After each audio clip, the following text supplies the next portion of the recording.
Tulsa roads, many are in bad shape. The 2 News investigators examined all the street rehab projects for the next 9 years. And tonight, Marla Carter's here to tell us what's on the list and what's not. Marla? Russ, the good news, there's more money going to rehab streets. The bad news, there's a massive backlog, meaning roads that you take every day may not see a permanent fix anytime soon. To put Tulsa roads to the test, we got aboard the old urban trolley. The trolley is fun. I mean, come on, how can it not be, right? Owner Shannon Terry does transportation for weddings, parties, and events. She took us around town. That was a bump. We quickly learned her ride is a bumpy one. You know, in this trolley, you feel just about every bump. In fact, it's so bad. But there's certain areas of town that we will tend to stay away from, or we'll try to, and we will detour out of the way to try to not go down those bumpy roads. She took us to some of the worst spots, like South Peoria between 41st and 51st. This is not manholes, this is just bumps. And we're going 20 miles per hour. It was getting repaved at the time and is now in better condition. A temporary fix that crews hope will last a couple of years. Permanent repairs are planned for the area too, but not until 2018 or after.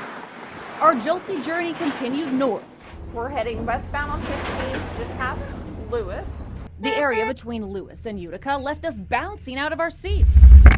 The stretch is a popular area for trolley riders. It's not going to get a permanent fix anytime soon. It's not even on the list for rehab, meaning it could take close to a decade or more before it's fixed. I'd like to see it in the plans. Then we traveled through Brookside, another hot spot for the trolley. There were some rough spots, but it too isn't getting a permanent repair. Peoria from 21st to 41st is not part of the plan for the next 9 years. And this bump is courtesy of Harvard between 41st and 31st, another stretch that isn't scheduled for rehab. I know that there's plans, but maybe some of these streets need to be tended to sooner.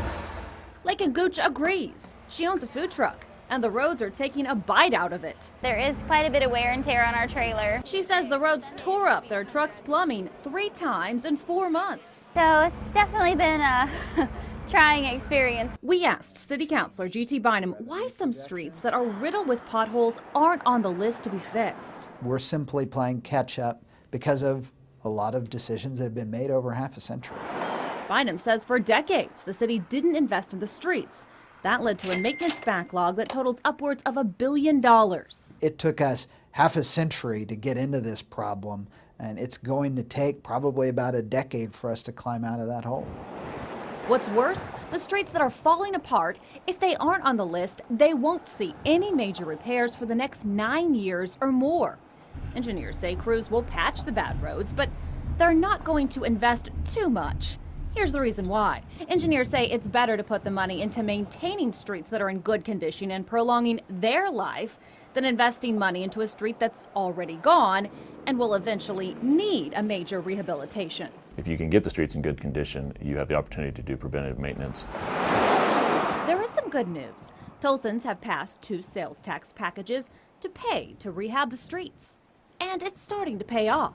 We have stopped the deterioration, and there's starting to be an upswing in the quality of the streets in Tulsa. But the road to improvement may be a bumpy one, at least for the next 10 years. I love Tulsa. I love what Tulsa has to offer. I do feel like some of our streets need attention sooner than what they're going to get. The 2 News investigators are working for you tonight. We've made a map that shows every street project for the next 5 years. This one right here is just for this year. You can zoom in and click on each one of these markers for details if you want to see like Peoria or any of the projects coming up. You can find this inside our story on KJRH.com and on our mobile app. And at the bottom of the story, you'll find links to other maps that we've built with projects for the next 5 years. Marla Carter, 2 News works for you.